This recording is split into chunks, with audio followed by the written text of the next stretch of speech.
Praise the lord.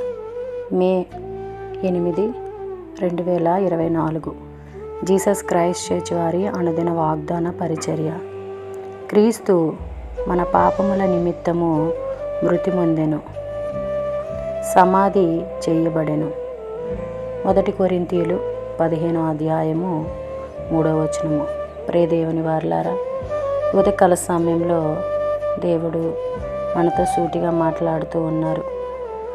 ఏమిటి అంటే, యేసుక్రీస్తు వారు మనం చేసిన ఒక పాపమును బట్టి, తప్పిదములు బట్టి ఆయన మరణించారు, మృతి పొందారు, సమాధి చేయబడ్డారు.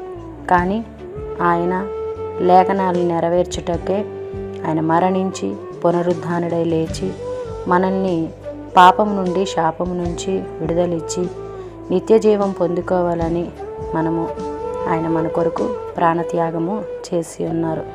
అయితే ఆ ప్రాణత్యాగాన్ని మనము మర్చిపోకుండా మనము బ్రతుకు దినములన్నీ కూడా దేవుని కొరకు బ్రతికినట్లయితే ఆయన కోరికని, ఆయన త్యాగాన్ని మనము నెరవేర్చేవారుగా ఉండగలము.